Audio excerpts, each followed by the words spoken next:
안녕하십니까, 신동훈입니다. 자, 이번 시간에는 2013학년도 기출분석 두 번째 시간이 되겠습니다. 21번부터 30번까지를 보게 될 텐데, 자, 이 부분에서도 우리가 심도 있게 파헤쳐야 할 두세 개, 한 세 개 가량의 킬러 문제가 들어가 있습니다. 그 첫 번째 문항 바로 21번이 되겠습니다. 자, 여러분, 자, 21번의 문제를 같이 한번 보도록 하지요. 함수 fx가 나와 있습니다. k가 양수고 이것과 실수 t에 대하여 곡선 fx 위에 있는 점 t, ft에서 x축까지의 거리와 y축까지의 거리 중 크지 않은 값, 크지 않은 값이란 바로 작거나 같은 값이죠. 그놈을 바로 gt라고 하자. 함수 gt가 그 다음부터 얘들아 빨간 펜을 딱 들고 밑줄을 한번 그어 보십시오. 한 점에서만 미분 가능하지 않도록 하는 까지 밑줄 그어놔봐. 이 조건이 상당히 중요한 조건이고요. 계속 반복되는 그러한 유형이 된다라는 겁니다. 그렇게 않도록 하는 k의 최대값을 계산하시오. 자, 여러분, 우리 교재에서 오른쪽 문제를 딱 한번 보시겠습니까? 2011학년도 9월 평가 문제입니다. 함수 fx가 이때는 이건 4참수 해보니까 fx와 실수 t에 대하여 x가 t보다 작거나 같다 해서 fx의 최대값을 gt라고 하자. 함수 gt가 실수 전체의 집합에서 그 다음부터 밑줄 긋는다. 미분 가능하지 않도록 하는 밑줄 잡고 나봐. 아니, 이 문제는 미분 가능하지 않도록 하는 이라는 조건이 들어가 있고, 방금 읽었던 11학년도 9월 평가원에는 미분 가능하도록 하는 이라는 조건이 들어가 있는 거 아닙니까? 그쵸? 표현이 비슷한 거야. 아니야, 동일한 유형이라고 봐도 돼. 알겠지? 그 다음 밑에도 본다. 2013학년도 6월 평가 문제입니다. 이 문제가 죄송합니다. 이 문제가 11월 달에 출제가 되셨는데 그해 6월 달에 말이지 이런 문제가 출제가 되었다는 얘기야. 함수 fx와 실수 m에 대하여 함수 gt를 이것이라고 하자. gx가 실수 전체의 집합에서 그 다음부터 밑줄을 긋습니다. 미분 가능할 때. 자, 미분 가능할 때, 미분 가능하지 않도록 하는 이런 다 동일한 유형이, 자, 출제위원께서 60만 수험생 여러분, 제가 이러한 유형을 출제하겠습니다 라고 계속 힌트를 던져주는 거 아니겠냐 얘들아? 오케이, 그거 첫 번째 인지를 하시고, 그 다음 두 번째, 그러면 이런 유형들은 어떻게 풀어나가는 게 정석이냐? 라는 거야. 결론 말씀드릴게요. 그래프를 그려서 그 그래프에 첨점이 있냐 없냐. 첨점이 없어. 그럼 그래프가 부드럽게 이어진다는 얘기죠. 부드럽게 이어지니까 다 미분이 가능하다. 반면에 첨점에 뾰족한 점이 생겼어. 그러면 바로 그 첨점에서 미분이 불가능한 점이다. 따라서 이런 형태는 뭐냐? 그래프를 그려서 첨점을 확인을 하라 라는 겁니다. 아시겠죠? 자, 이 문제뿐만이 아니라 옆에 밑에 있는 문제 다 그렇습니다. 다 그런 취지 하에서 제가 상세하고도 친절하게 그래프를 일일이 다 그렸어요. 얘들 알겠냐? 그 문제도 확인해 보시고요. 자, 이 문제 첫 번째 단계입니다. 그래프를 그리기 위해선 여기 나와 있는 이 fx를 미분을 때리고, 미분을 때린 상태에서 증간표 작성해서 그래프를 그려보자. 자, f'x입니다. 미분 때려봅니다. k 곱하기 2x, 그 다음에 2의 마이너스 x 승, 그 다음 k 곱하기 x의 제곱, 그 다음 마이너스 2의 마이너스 x 승이 되겠네요. 자, 공통인자를 찾아보십시오. 공통인자는 k 곱하기 x 하나 있고 2의 마이너스 x 승이 있네요. 2 빼기 여기가 x가 됩니다. 됐죠? 그러면 여기 있는 이 도함수를 0으로 만드는 그때의 x의 값이란 무엇이냐? 0이 하나 있고 여기 0이 될 수 있고 여기에서 x가 2가 될 수가 있겠죠. 그러면 x의 값이 0과 2를 기준으로 증가함표를 작성해 보신다. 0 넣고 2 넣고 f'(x) 여기는 0, 0입니다. 그 다음 fx. 자, x가 0보다 작습니다. 그때의 도함수의 부호를 찾아보자. 0보다 작으니까 엄청 작은 거 x에다가 마이너스 1억을 넣어보거라. 마이너스 1억 넣어보시면요. 자, 요것의 부호는요. 음수 마이너스 이것의 부호는 플러스 가로의 부호는 플러스가 되겠죠. 여기 있는 부호는 플러스가 되신다. 그럼 곱하면 음수가 되겠죠. 여기는 부호가 음수가 됩니다. 그 다음 x가 0과 2 사이야. 가령 1 같은 거 넣어볼까? 1. x에다 1 넣었을 때의 부호는 자 여기는 플러스 이것도 플러스 여기는 플러스가 되겠네요. 오케이. 그 다음 x가 이보다 엄청 큰 수 가령 1억을 넣어보겠습니다. 자 x에다가 1억을 넣어보시면 여기 부호가 플러스 여기는 마이너스가 되죠. 그럼 이렇게 됩니다. 됐습니까? 그럼 fx의 개형 그래프의 개형은 감소, 증가, 감소 이런 형태가 됩니다. 자 계속 이런 형태가 되는데 자 하나 얘들아 x가 0일 때 함수의 값은 얼마인고? x에 0 넣으면 이 함수 값은 제로가 나오죠. 이거 극소값입니다. 그 다음 x에다 2를 넣어본다. x에다가 2를 딱 넣어보시면 극대 값은 얼마가 나오지?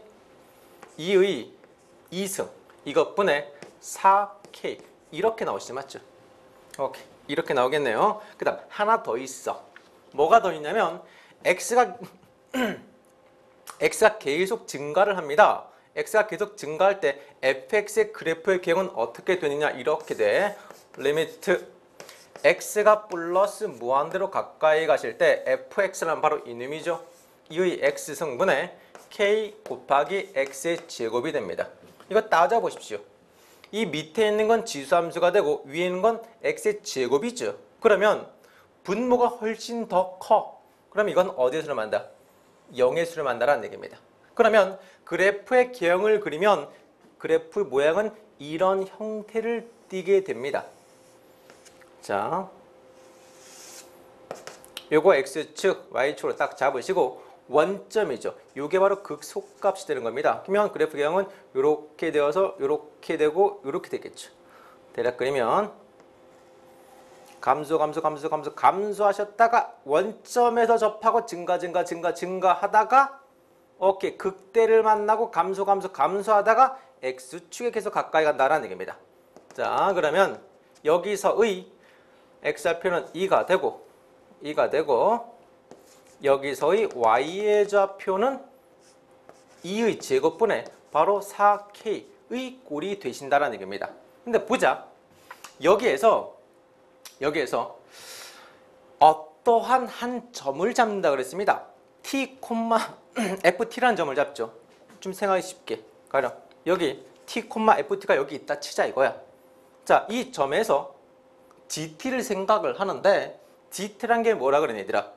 gt란 이 점에서 x축에 이르는 거리와 바로 이 거리와 y축이죠. y축에 이르는 거리와 x축에 이르는 거리 중에서 크지 않은 녀석, 작거나 같은 녀석이니까 바로 이 값이 되겠지. 이것을 함수 값으로 간다 그랬습니다.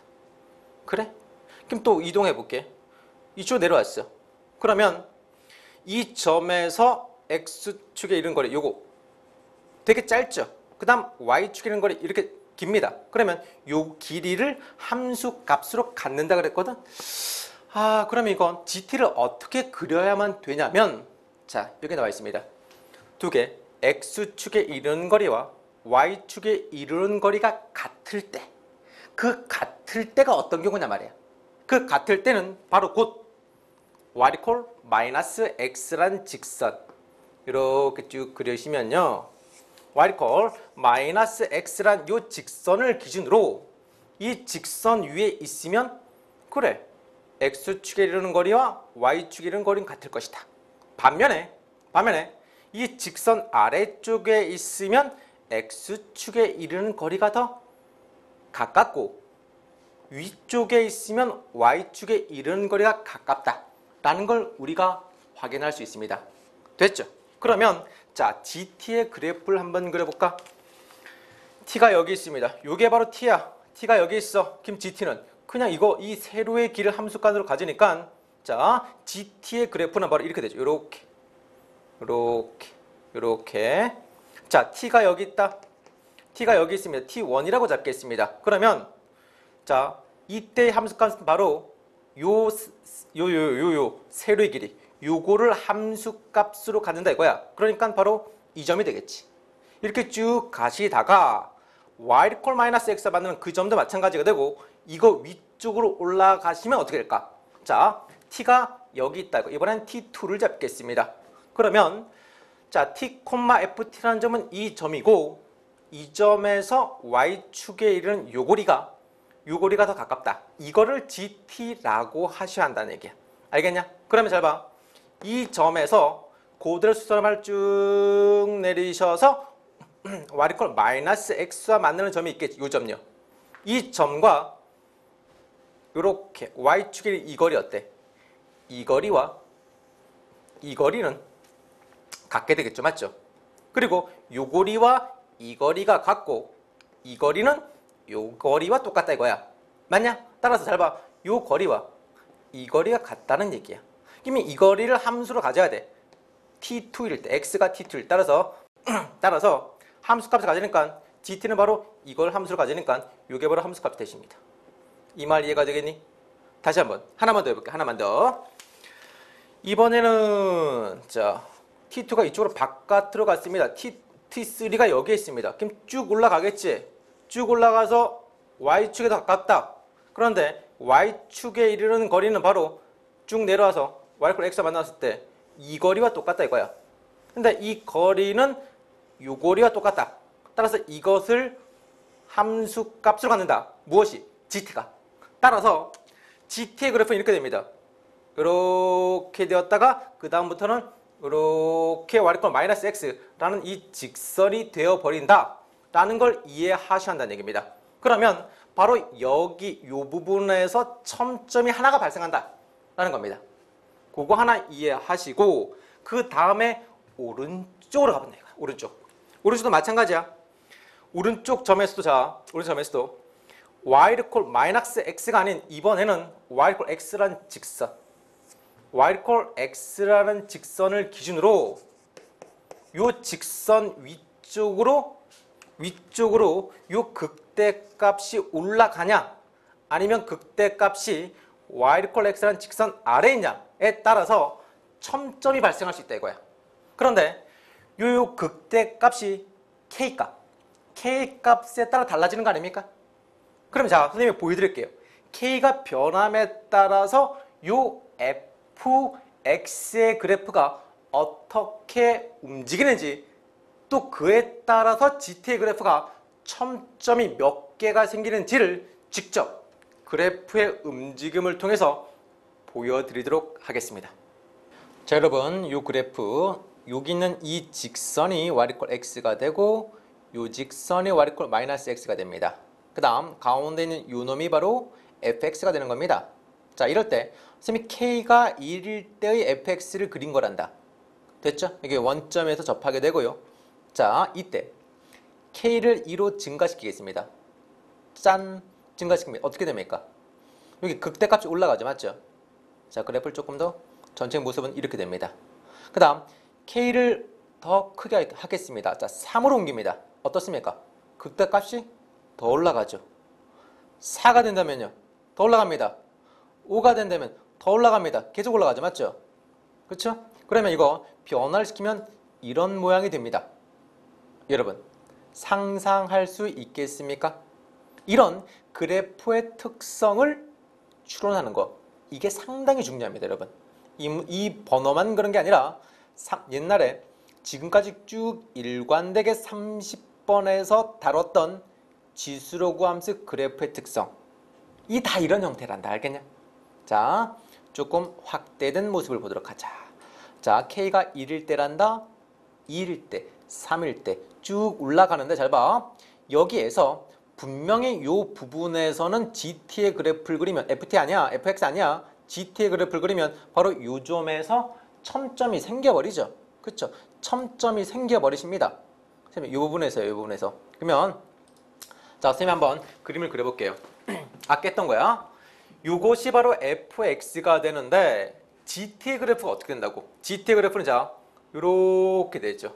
이렇게 되고 그 다음 여기서부터 이렇게 직선으로 따라가는 게 이게 바로 GT. 반면에 오른쪽에서는 이렇게 된다면 이렇게 된다면 자, 이렇게 된다면 GT의 그래프도 그냥 fx처럼 되는 거란 말이야. 근데 이 극대값이 y = x 위쪽으로 가면 분명히 첨점이 생겨. 그러면 안 된다 이거야. 이 한 개의 미분 불가능한 점으로만 족하다라는 겁니다. 그러면 K가 얼마나 어디까지 클 수 있겠는가? 우리가 그것을 계산을 하셔야 한다라는 겁니다. 여러분, 그래프 잘 보셨습니까? 이거 조금 이 정도야 여러분 충분히 상상할 수 있겠는데요. 제가 이런 좀 복잡한 형태의 그래프들은요, 여러분 자주 제가 좀 보여드리도록 할 겁니다.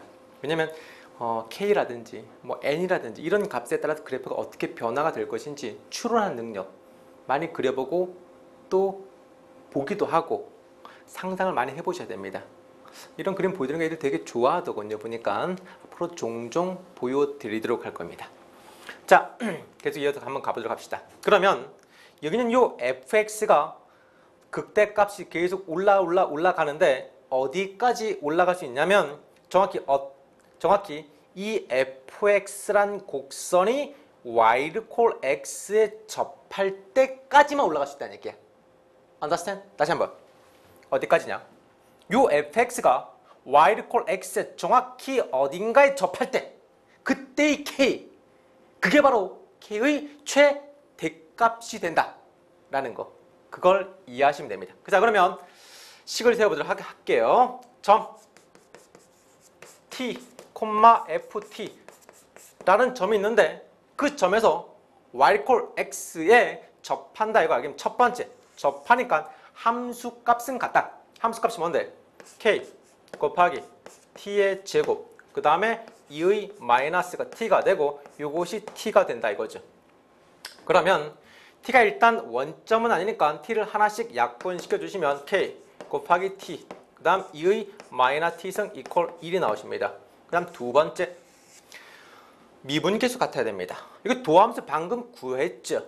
도함수 k 곱하기 t 곱하기 2의 마이너스 t 그 다음에 2 마이너스 t가 되고 그것이 바로 요 직선의 기울기 얼마? 1. 1이 된다 이거죠. 그러면 이걸 두 개를 연립하시면 되는데 자, 요거 알고 있네 보니까 정확히 여기는 요 식과 요 식이 어떻습니까? 똑같이 들어가 있습니다. 그러니까 요 값이 1이 되니까 따라서 2 마이너스 t라는 값도 1이 되죠. 그러면 t는 얼마다? t가 1이 나와버립니다. 자, t를 여기다 1을 넣어보세요. 짠짠 넣으면은 k값 얼마다? 따라서 k는 1, 2에 마이너스 1 있으니까 k는 그냥 무리수 2가 나와버리게 되겠습니다. 그럼 정답은요? 여기 나와 있는 5번이 정답이 되는 겁니다. 됐습니까? 자, 21번의 문제 상당히 좋은 문제가 됩니다. 저 문제. 미분 가능하다, 가능하지 않다는 바로 그래프를 그려서 첨점이 생기냐 안 생기냐 그걸로 판단한다 라는 그 점에서 상당히 좋은 문제였고요. 그 다음 그런 스타일의 문제가 계속 출제가 되었었다라는 걸 여러분이 확인하시면 됩니다. 그 다음 계속 이어서 가도록 하겠습니다. 쭉쭉 넘겨보십시오 여러분. 몇 번으로 가시냐면 24번 제가 한번 할 얘기가 있습니다. 자, 24번의 문제를 보시면요. 이거 1차 변환 문제 아닙니까? 자, 제가 한번 문제 읽어볼게요. 1차 변환 F를 나타내는 행렬 A라고 하죠. 행렬 A의 4승으로 나타내어지는 1차 변환에 의하여 점 5,-1이 옮겨지는 점의 좌표가 A, B일 때 다음의 값을 계산하시오. 물론 이게 되게 쉽습니다. 제가 이거 왜 언급한지 아십니까? 여러분, 1차 변환에 대하여 학생들이 너무나 많은 시간 투자와 에너지를 쏟아붓는다 이거야. 가령 우리 EBS 아직 올해 건 나오지 않았습니다만 EBS나 기타 등등 정성이나 모든 책을 보시면 1차 변환 양이 상당히 많이 들어가 있습니다. 단원도 많고요. 그런데 정작 1차 변환에 관련된 기출문제를 찾아보십시오. 그 1차 변환 문제는 수능뿐만이 아니라 평가원도 보시면요. 딱 두 문제. 그것도 난이도가 아주 약한 거. 2.1, 3.1 또는 3.3점 이렇게 나와요. 그냥 1차 변환에 관련된 내용 이거 들어본 적은 있니? 라는 수준의 문제만 나온다는 얘기야. 알겠죠? 따라서 1차 변환 너무나 많은 에너지를 쏟아붓는 건 어리석은 공부 방법이다 라는 걸 여러분이 좀 알고 계셔야 합니다. 다음 문제 넘어가도록 하겠습니다.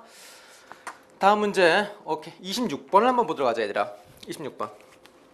자 26번의 문제가 이게 어떤 문제냐면 자 마지막 절대값 벡터 PA 내적 PB의 최대값 이렇게 나와 있죠. 야, 이 문제가 내적의 기하학적 의미와 관련된 문제 아닙니까? 여러분 내적의 기하학적 의미 11월 수능이 아니라 그해 요 수능이 출제된 바로 9월달 평가원 내적 어떤 문제 나오는지 기억나시죠? 기가 막힌 문제 아닙니까? 다음 페이지 제가 실어놨습니다. 2013학년도 9월 평가 문제 아니 바로 이 문제였죠. 이게 대표적인 킬러 문제였습니다. 상당히 수험가에 충격을 강하게 주는 문제였었습니다. 선생님도 보면 9평 이후에 수능 준비할 때 그 기간 동안에 이 내적의 고난도 문제 상당히 많이 나왔거든요. 근데 정작 뚜껑을 놓고 보니까 자 나오긴 나왔다 이거야. 하지만 너무 좀 쉽게 나와서 조금 애석했었습니다. 근데 이거 하나 우리가 알 수 있어요 여러분. 뭐가 있냐면 그렇다고 하더라도 그게 전혀 의미가 없는 게 아닙니다. 구평을 잘 구평을 잘 분석을 해보시면 그해 수능에 출제가 무엇이 되는지는 정확히 꼽을 수가 있습니다. 단 이 문제처럼 난이도가 조금 올라갈 수도 있고 또 내려갈 수는 있다 이거지. 알겠냐? 전혀 준비가 안 돼 있으면 그거는 안 된다 라는 겁니다. 다음 문제로 넘어갑시다. 28번을 보도록 하겠습니다. 28번 문제. 여러분 놀랍지 않습니까? 28번의 문제. 자, 이 문제가 되겠는데 28번의 문제 밑에 딱 보십시오. EBS 수능 완성 문제에서 그 그림. 야, 어떻게 이렇게 똑같을 수가 있습니까? 문제도 똑같습니다. 그러나 이게 EBS 문제가 조금 난이도가 더 높고 지저분합니다. 이 EBS 문제를 주관식 형태로 여러 번 반복해서 풀었던 친구들은 아마 시험장에서 28번을 딱 보자마자 아! 이라는 아마 그런 감탄사를 자아냈었을 겁니다. 그렇게 올해도 말이죠. 여러분 수험생활 준비하실 때 하나도 빠짐없이 물 셀 틈 없이 완벽하게 좀 준비를 해 놓으시면요.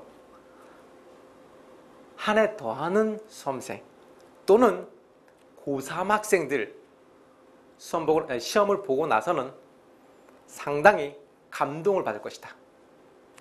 그런 느낌을 만들어내는 게 올해의 목표가 되겠죠. 자, 28번 들어가겠습니다.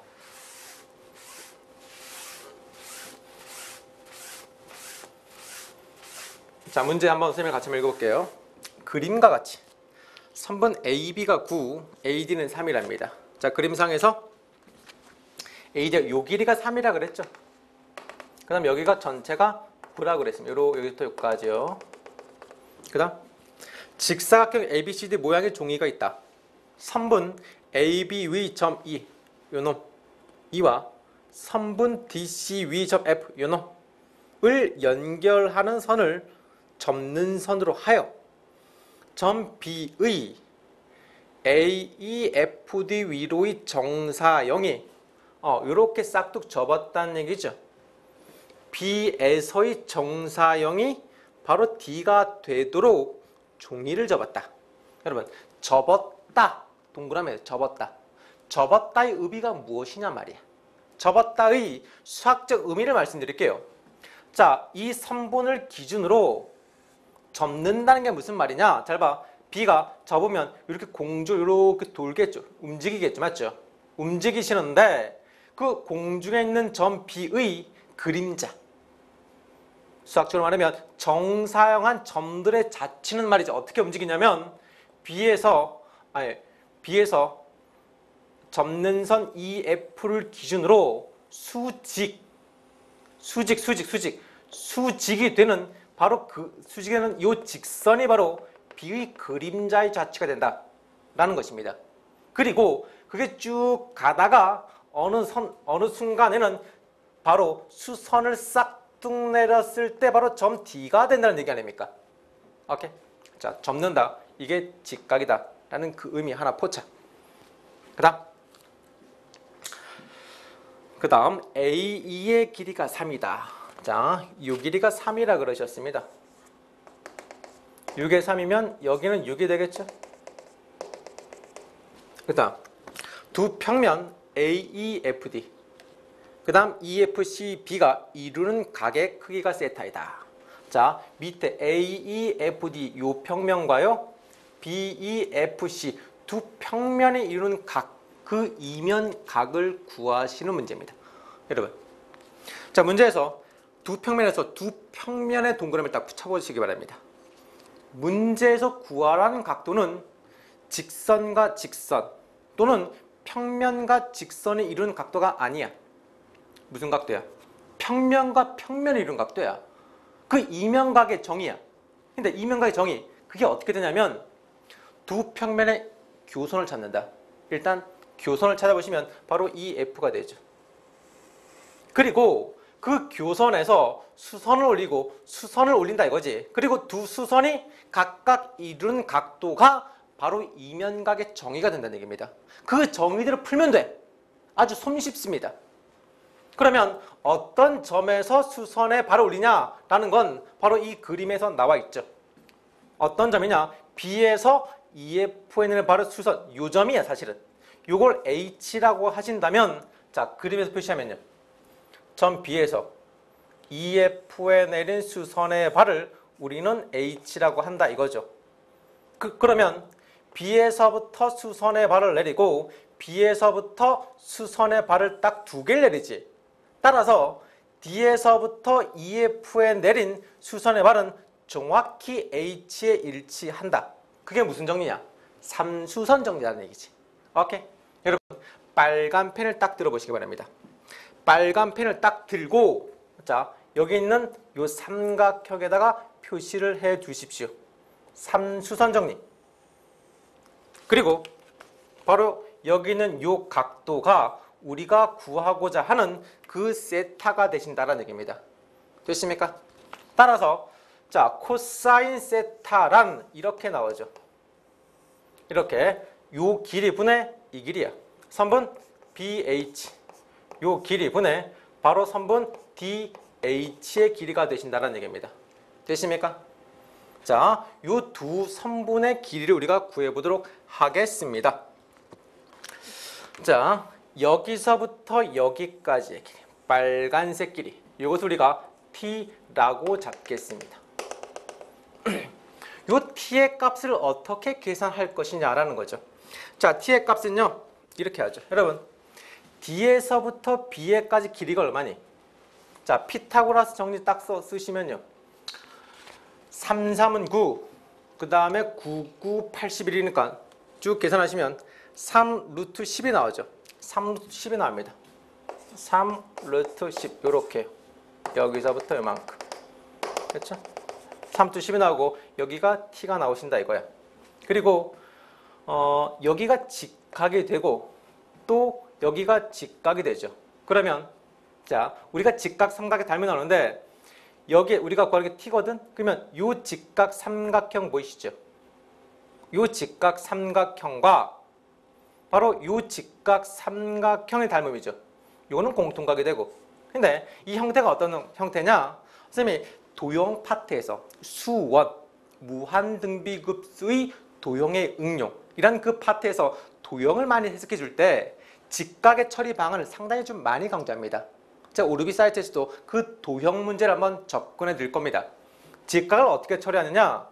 직각은 두 개씩 잡아서 직각 삼각형 닮음 내지 합동으로 처리하는 게 한 열에 8, 9개가 됩니다. 근데 그 닮음의 유형이 어떤 유형이냐? 큰 직각 삼각형 안에 닮음인 직각 삼각형이 들어가는 그런 형태가 항상 나옵니다. 희한하게도 시험은 항상 그런 형태가 나옵니다. 그러면 이 형태가 딱 그런 형태죠. 이 두 개의 닮음을 우리가 써보시면 t의 값이 나온다 이거죠. 자, 써볼게요. 삼각형 EHB 이거 삼각형 하고요. 삼각형 DAB가 닮음이다. 그러면 이 삼각형에서 T 대 6은 자 T에 대응되는 건 바로 9가 되겠죠. 그 다음 6에 대응되는 건 3 루트 10이 됩니다. 이 비례식을 풀어주시면 되겠죠. 따라서 T의 값은요. 자, 3 루트 10 이것분의 6, 9, 54 이렇게 나오죠. 그러면 자 T의 값은 얼마가 나오시느냐? 이것은 5분의 9 루트 10이 나오죠. T의 값, 이 T의 값이 5분의 9 루트 10이 나왔거든요. 그럼 여러분 전체가 여기 D에서부터 B까지의 값이 3 루트 10이 나오는데 여기서 T를 딱 빼버리면 바로 D, H의 값이 나오죠. 맞죠? 그러면 계산 한번 해볼게. 자, DH라는 녀석은 3 루트 10에서 빼기 T 5분의 9 루트 10이 된다 이거지. 계산 한번 해보자.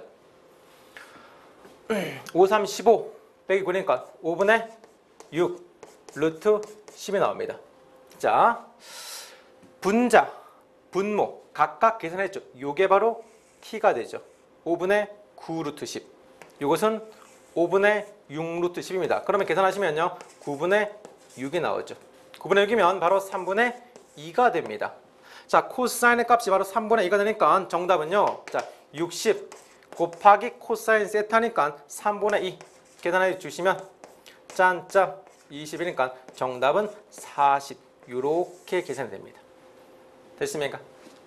자, 문제 풀이는 이거고 출제 의도가 무엇이다? 이면각의 정의가 됩니다. 이면각. 그리고 접는 유형이었어요. 접는 유형. 여러분, 선생님이 이 수능 분석 강의 그 다음에 2014학년도 예비평가 문제를 제가 해설 강의를 해드릴 겁니다. 그 예비평가 문제 30번에 바로 킬러 문항인 이면각 문제가 들어가 있습니다. 근데 그건 조금 더 어렵습니다. 그것까지 이 문제와 예비평가 30번을 두 개 연결을 시켜서 이면각 공부를 조금 더 하시기 바랍니다. 그 다음 마지막 문제, 마지막 되기 전에 29번도 한번 보도록 하겠습니다. 자, 29번입니다. 자, 극한 파트입니다. 극한. 삼각함수의 극한 문제예요.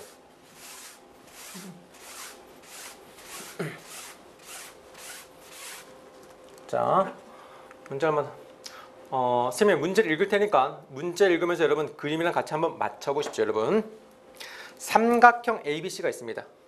자, 선분 AB 밑변의 길이가 1이고 B가 2세타 그리고 A는 1세타 변 AB 위 점 D 여기 D가 있네요. 각 ACD A, C, D 여기는 요각도죠. 맞죠? 이 각도는 BCD 요각도의 2배가 된다. 그럼 여러분 보십시오. 요거를 알파라고 한다면 요각도는 이 알파가 되죠. 맞죠? 이렇게 2배가 된다는 얘기입니다. 가 되도록 점 D를 잡는다. 이럴 때 다음 극한의 값을 계산하시오. 여러분 극한을 딱 보십시오. 분모가 세타죠. 그리고 분자는 선분 CD가 됩니다. 바로 이변의 길이가 되는 거죠. 그 얘기는 무슨 말이냐? 분모가 세타니까 분자의 선분 CD의 길이를 바로 세타로 표현하시라는 얘기입니다. 맞습니까? 빨간 펜을 딱 들어보십시오. 그리고 번호에다 이렇게 적으세요. 선분 CD를 세타로 표현하기. 이렇게. 다시 한번 선분 CD를 선분 CD를 세타로 표현하기라고 적어두십시오. 자, 그 표현하는 방법 하나씩 한번 알아보겠습니다. 첫 번째, 우리가 알파를 설정하셨으니까 알파의 세타의 관계, 여기 있는 이 모든 각을 합치면 파이가 됩니다. 따라서 3세타 플러스 3알파, 이것이 파이가 되셔야 되죠. 따라서 세타 플러스 알파는 3분의 파이다 라는 이 조건 하에서 출발합시다. 조건에서는 여기 길이가 1이라고 나와 있거든요. 그러면 길이가 1이고 C를 어떻게 표현할 것이냐는 얘기입니다. CD. 자, CD와 각의 관계야. 마주보는 대변 대각이죠, 맞죠? 여러분, 이 삼각형 ACD에서 세타의 대변은 요 변이죠. 그 다음 2알파의 대변은 바로 선분 AD가 됩니다. 오른쪽에다 보십시오. 이 세타란 각도의 대변은 CD가 되고 알파의 대변은 바로 DB가 됩니다. 근데 이 DB하고 AD 합이 1이라는 얘기야. 따라서 왼쪽 오른쪽 삼각형에서의 사인 법칙을 써주시면 됩니다. 사인 법칙 왼쪽 먼저 써볼게요. 자, 사인 세타 이것분의 선분 CD, 이거는 사인 2알파, 이것분의 선분 AD가 되겠죠. 그렇죠? 따라서 이 식으로부터 선분 AD는 이렇게 나옵니다. AD는 이거를 곱해버리시면요, 사인 세타 이것분의 사인 2알파, 이거 곱하기 선분 CD가 나옵니다. 그 다음 오른쪽에서도 마찬가지로 한번 써볼게요. 오른쪽에서 사인 2세타 이것분의 선분 CD는 사인 1알파 분의 선분 DB가 되겠죠. 따라서 자, DB의 길이는 이렇게 나옵니다. 사인 2세타 이것분의 사인 1알파, 이거 곱하기 선분 CD가 형성이 되십니다. 그런데 문제 조건에서 자, 요 두 변, 이 변과 이 변의 길이를 더하면 얼마다? 그게 1이라고 나와 있죠. 그러면 자, 써볼게. 선분 AD 플러스 선분 DB, 그것이 1이 된다 이거야. 그런데 이 두 개를 합치면 CD와 CD가 공통 인자가 되죠. CD 묶어주시고 그 다음 사인 1세타 이것분의 사인 2알파, 이거 더하기 사인 2세타 이것분의 사인 1알파가 되죠. 맞죠? 이렇게 됩니다. 그러면 여기서 CD를 구할 수가 있다 이거죠.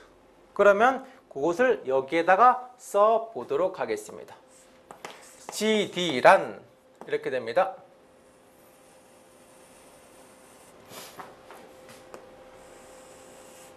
사인 1세타 이것분의 사인 2알파 플러스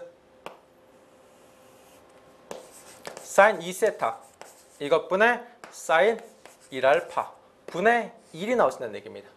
됐습니까? 자, 여러분 어떻습니까? CD를 세타로 표현됐죠, 맞죠? 그런데 알파도 있습니다. 하지만 여기 조건 보십시오. 세타와 알파가 있는 거 아닙니까? 즉 알파를 세타로 표현할 수도 있습니다. 요 식으로부터요. 요 식으로부터 알파란 3분의 파이 마이너스 세타 이렇게 표현할 수도 있습니다. 그러니까 여기 있는 선분 CD를 싹 다 세타로 표현이 되었다 라고 말을 할 수 있는 거죠. 그렇죠? 따라서 자, 문제에서 구하라는 값입니다. 리미트 자, 세타가 0으로 가까이 간다 그랬습니다. 그리고 자, 세타분의 선분 CD가 됩니다. 지금 보십시오. 이게 바로 분모죠. 이 분모에다가 다 세타를 곱하면 되는 겁니다. 그러면 리미트 세타가 0으로 가까이 가실 때 분자는 1이 됩니다. 여기다 세타를 곱하는 거야. 그럼 여기 1세타 1세타죠. 그럼 여기 얼마가 돼? 그냥 사인 2알파 이렇게 적어도 되죠? 그 다음 플러스 여기다가도 1세타를 곱하죠. 근데 여기는 2세타야. 맞냐? 그럼 어떻게 해야 돼? 이렇게 할 수 있지. 여기서는 자, 여기서 어떻게 하냐? 여기선 2세타를 곱하고 2분의 1을 곱하면 되지. 그러면 요렇게 요 값은 1이 되는 거야. 남는 건 2분의 1 사인 알파만 남는다 이거죠. 그러면 자 2분의 1 곱하기 사인 알파. 자 여러분 여기까지 따라오셨습니까? 됐죠? 그 다음 마지막입니다. 여러분 세타가 0으로 가까이 갑니다. 그럼 알파가 어디로 가까이 갔냐? 자 다시 한번 여기로 보겠습니다. 자 세타가 0으로 가까이 갑니다.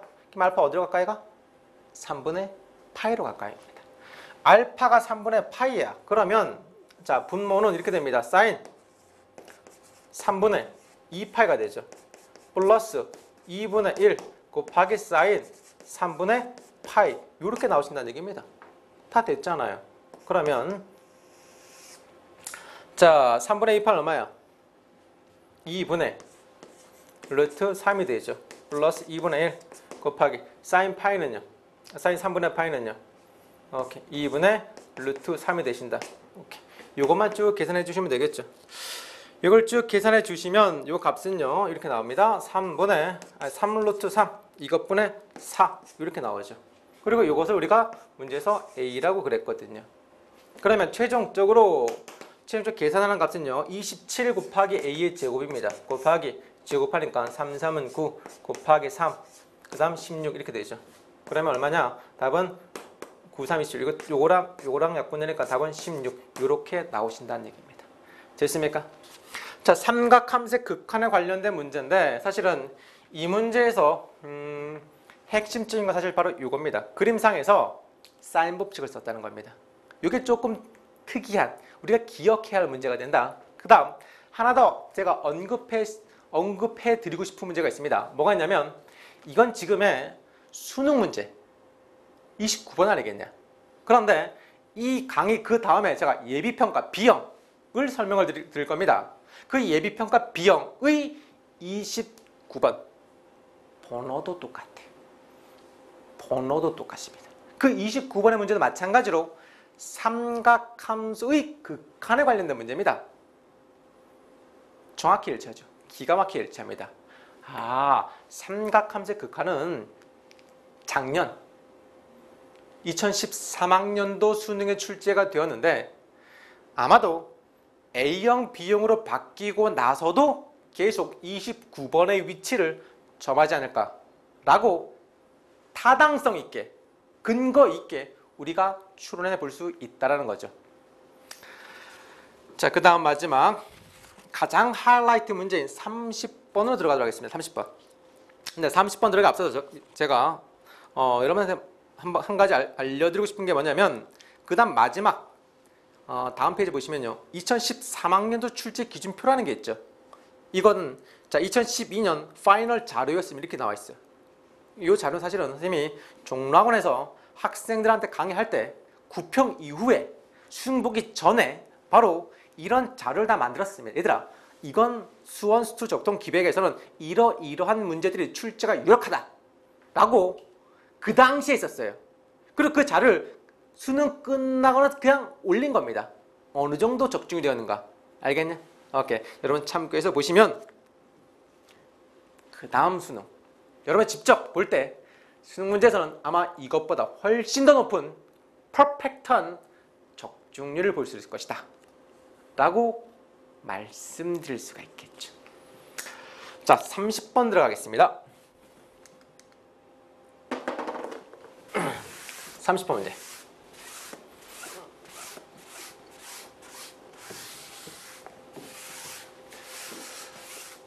뭐 아니나 다를까 30번 뭐 지수로그 함수 그래프 관련된 문제가 여접 출제가 되었네 보니까. 뭐 이 문제는 6월달 9월달 계속 내리 출제가 된 문제인데 자 어떤 특성인지 하나씩 꼼꼼하게 한번 봅시다. 자 좌표 평면에서 자연수 n에 대하여 영역에 속하는 점 중 자 영역이란다. 잘 봐. 함수 봐봐. 요거 지수 함수죠. 맞죠? 그 다음 여기는 로그 함수죠. 여러분 지수 함수 로그 함수 딱 봐봐. 어떤 관계냐 이게 이거. 자 여러분 what equal 2의 x승이란 지수 함수와 what equal 로그 2의 x란 이 두 함수는 역함수 관계에 있는 거죠. 맞죠? 그런데 이것을 y축으로 n만큼 옮긴 그 함수가 y는 2의 x승 빼기 n이죠. y축으로 n만큼이야. 그치? 근데 이번에는 요 역함수를 y축으로 n만큼이 아니라 y축 n만큼이 아니라 선생님 말을 좀 잘하면 돼. y축으로 마이너스 n만큼이죠. 맞죠? y축으로 마이너스 n만큼이 아니라 x축으로 알겠냐? x축으로 마이너스 n만큼 옮긴 그 함수가 바로 요 놈이죠. 그렇죠? 따라서 이거 두 개를 딱 보시면 두 개가 역함수의 관계가 아닌가 라고 추론할 수가 있고 또 계산을 해봐도 그게 맞다 이거야. 알겠냐? 지수, 로그 함수, 역함수의 관계다. 그러면 이것에 속하는 점 중 다음 조건을 만족시키는 점의 개수를 A라고 하자. 자, 점의 개수에서 동그라미를 딱 쳐보시기 바랍니다. 첫 번째, X좌표와 Y좌표는 모두 같다. 이 영역에 속하는 점이면서 동시에 Y = X 위에 있다는 점이죠. Y = X 위에 있으니까 X하고 Y가 좌표 같다는 얘기입니다. 그러니까 여기는 이 Y를 그냥 X로 바꿔도 되는데 바꿔도 되겠지. 그리고 X좌표, Y좌표 모두 정수이다. 오케이. 격자점이라는 얘기구나. 직선 위에 있고 격자점이고 이 부등식 영역에 있다. 예를 들어 n이 1일 때, n이 2일 때 그 점의 개수가 2개, 4개란다. 그리고 n이 1부터 30까지 바뀔 때 그 모든 점의 개수를 싹 다 더하시오라는 얘기입니다. 그러면 첫 번째 1단계는 뭐냐면 이런 문제 항상 그래프 n의 값이 1부터 30까지 바뀔 때 바로 이 영역이 어떻게 변할 것인지 그걸 추론하는 게 가장 중요한 핵심이 된다는 겁니다. 핵심이요. 자, 우리가 추론을 한번 해보도록 하겠습니다. 지수함수를 한번 그려보도록 하자. 지수함수. 여기다 한번 그려보도록 하지. 이쪽에다 그려보겠습니다. 이쪽에다.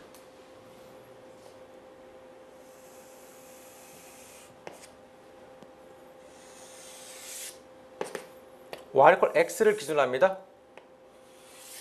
y = x.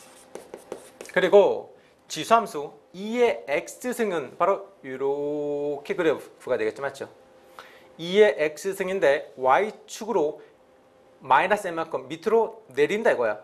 그러면 형태가 이렇게 되겠죠. 이렇게. 내가 이렇게 그려보자 이거지. 이 녀석의 y는 2의 x승 빼기 n이 되십니다. 그럼 여러분 이 지수함수의 점근선이 얼마겠어요? 점근선. 이 점근선이요. 점근선은 y 자 마이너스 n이 되시겠죠.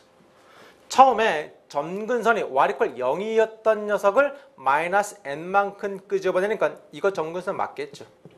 그리고 절편도 찾아보자. 자, 이 함수에서 x에다 0을 딱 넣어봐. x에 0 넣으면 이거 얼마 나오냐?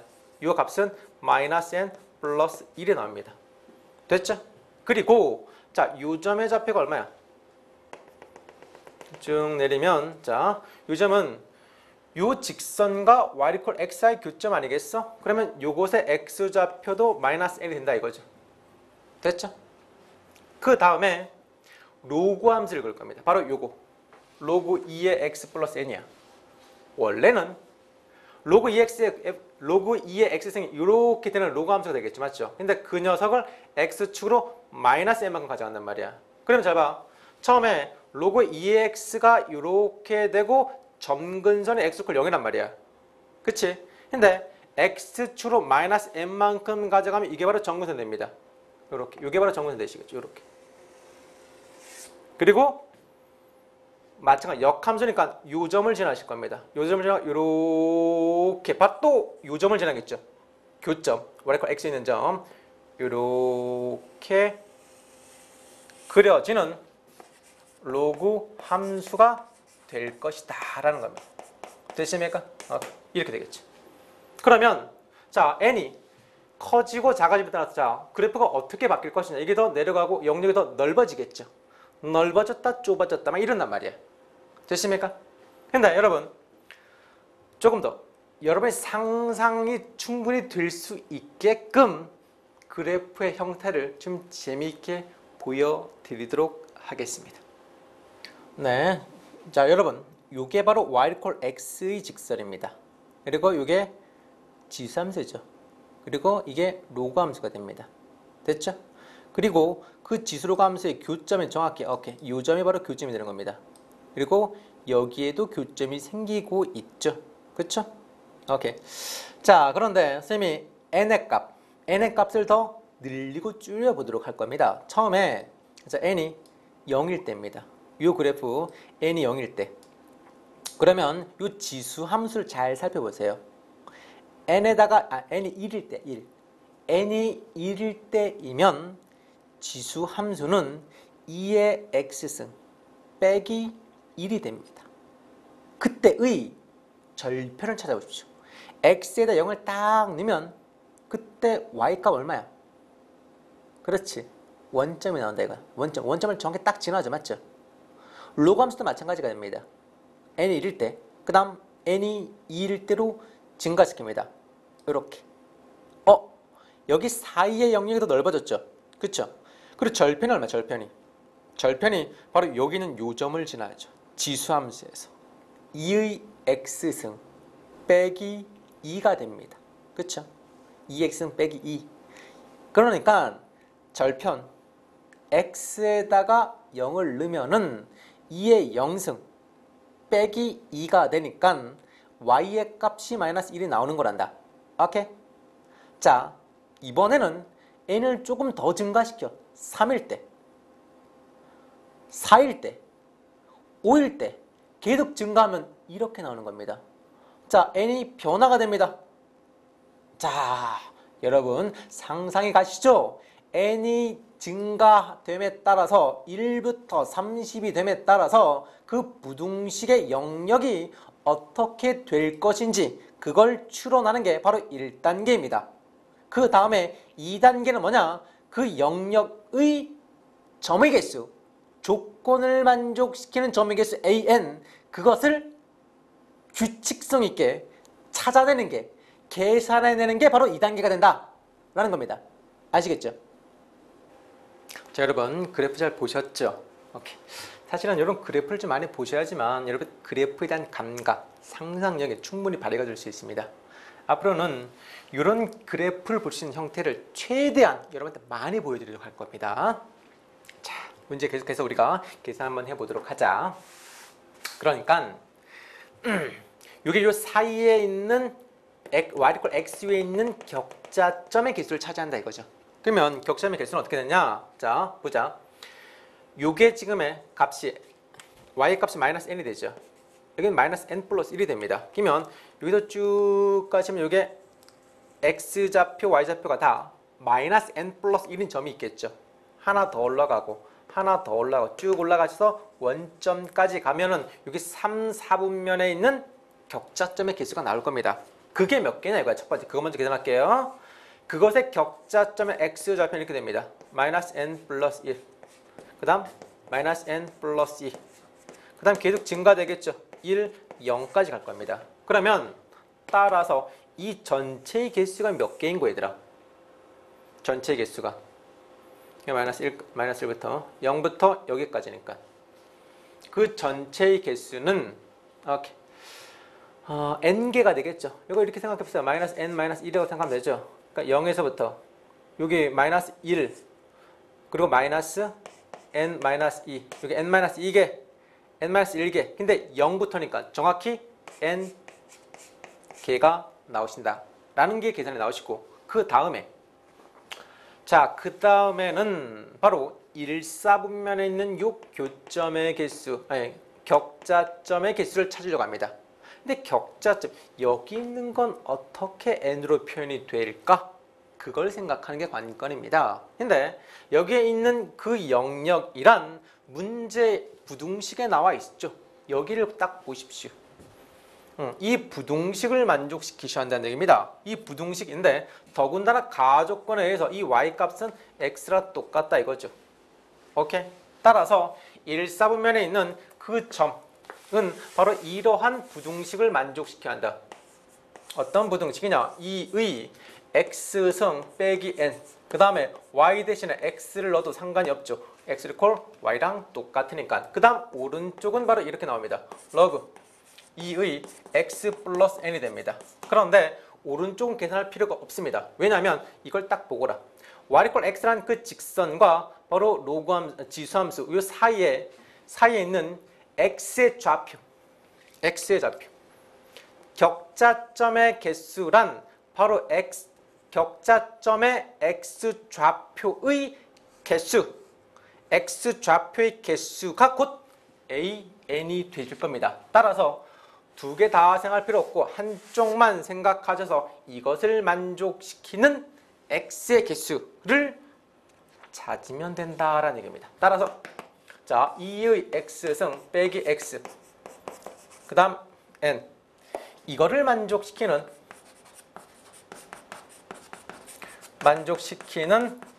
x의 개수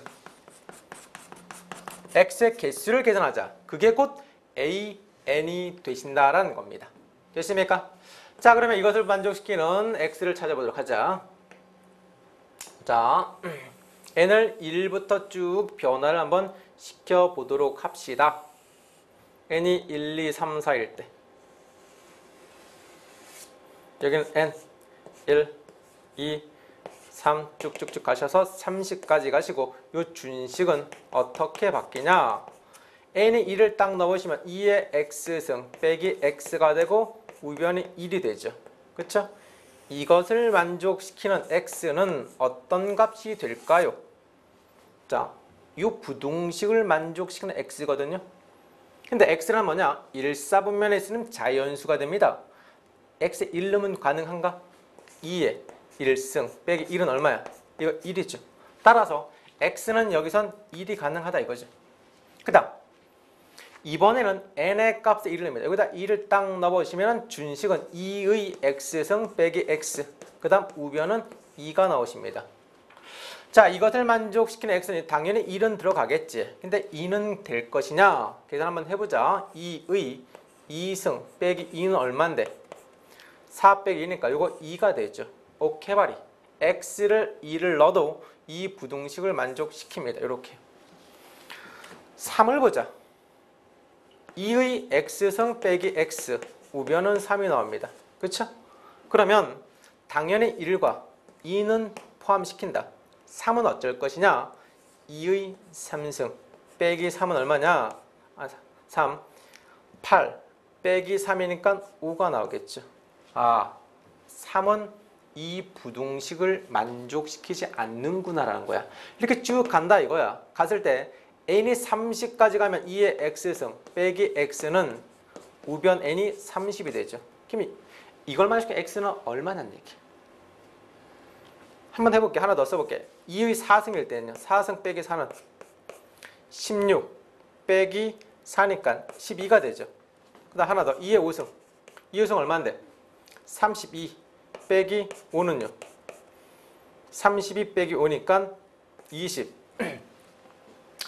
27이 되겠네요. 이렇게요. 그렇죠? 그러면 자 이것을 만족시키는 x는 1, 2, 3, 4, 5까지 가능하다는 거 알겠냐? 6은 안 되겠죠. 맞죠? 이러한 x의 개수가 총 몇 개냐 이거야. 이거 봐봐. 1은 다 들어가 있어요. 30개 다 들어가 있죠. 2는요. 2는 잘 봐. n이 2일 때부터 30일 때까지 x를 콜 2는 다 들어가 있습니다. 단 여기 하나만 없는 거죠. 맞죠? 이런 x를 다 찾아낸다는 얘기입니다. 그러면 보자. 최종적인 정답은 어떻게 되는 거? 자, 따져볼게요. 시그마 n이 1부터 30까지일 때 an이란 이 값은 3, 4보면 항상 n개라 그랬잖아. 그러니까 시그마 n이 1부터 30까지 이 n은 다 더해주시고 그 다음 오른쪽에 있는 거 요걸 센다 이거지. 자, 1은 몇 개? 1은 30개 들어가셨다 이거죠. 2는 몇 개? 2는 자 2는 1개 빼고 29개가 다 들어가 있죠. 3은요. 3을 따져볼게. 잘 봐. 3 x에다가 3을 딱 넣으면 딱 5가 나오잖아. 그치? 5가 나와. 그러면 요 값이 5가 되니까 우변에 있는 값이 5가 되는 경우는 우변에 이렇게 2의 x승 빼기 x 그 다음 5가 딱 되는 경우는 n이 5일 때라 이거지. 그러면 자 n이 5일 때 x가 3이 다 들어간다 이거야. 맞냐? x 이퀄 3이라는 값은 n이 5, 6, 7, 8에서 30까지 다 들어가. 그러면 뭐가 안 들어가는데? 그렇지. n이 1부터 4까지 일 때는 x가 3일 때가 안 들어간다는 얘기야. 몇 개를 빼야 돼? 4개. 26개가 되신다는 얘기입니다. 됐습니까? 이해가 되시죠? 자, 그 다음 x가 4는 몇 개? 4. 자, x4를 붙여. 2의 4승 빼기 4니까 12지 맞지? 그러면 우변이 12일 때 11일 때 자, 2의 x승 빼기 x 우변이 12일 때 요때 x 이퀄 4가 들어가 있다. 그 이유는 다 들어가 있다 이거야. 그러면 우변 n의 값이 12가 안 될 때, 즉 11부터 10, 9, 8, 7 쭉 해서 1까지는 x 이퀄 4가 없다는 얘기입니다. 그러면 전체 30개에서 몇 개를 빼냐면 11개를 빼야 되겠죠. 맞죠? 11개를 빼면 그게 몇 개? 개수가 19개가 됩니다. 그 다음 마지막 x 이퀄 5는 몇 개 들어가 있냐? 자, 2의 5승 빼기 5는 27이야. 그치? 그러면 x가 5가 들어가 있는 녀석은 n이 27, 28, 29, 30 이럴 때 들어가 있다는 얘기. 몇 개? 4개 들어가 있다는 얘기입니다. 그러면 따라서 자, 이 시그마 계산해주면 시그마의 값은 465가 나옵니다. 그리고 여기 있는 뒤에 있는 값을 싹 다 더해주면 이 값은 108이 나오죠. 더해주시면 이건 573이 나오십니다. 그렇죠? 이게 정답됩니다. 자, 이 지수로가 함수 그래프 특성은요. 함수의 그래프가 n의 값에 따라 어떻게 변화되는지 그 영역을 찾고 그 다음 개수를 찾는 문제. 이 두 개가 결합되어 있는 상당히 킬러 문제가 된다는 겁니다. 근데 이 30번의 문제가 수능에 출제가 되는데 과연 예비평가 그 다음 그 다음에 평가는 계속 이어질지는 사실은 확신할 수는 없습니다. 왜 그러냐면 예비평가 30번은 이게 나오지 않았거든요. 이참에 제가 말씀드릴게요. 지금까지 이렇게 딱 해주시면 여러분들이 2013학년도 수능 기출문제를 통하여 되돌아봤을 때 이게 충분히 EBS라는데 기타 기출문제를 통해서 충분히 예상 가능하고 동일 유형들이 다 있었구나 라는 걸 깨닫는 겁니다. 그 다음 그를 통하여 어떻게 공부를 해야 되는지 그 방향성을 우리가 깨우친다는 얘기입니다. 근데 그 방향성에 대한 지침이 여기는 이 기출문제 말고 하나 더 있습니다.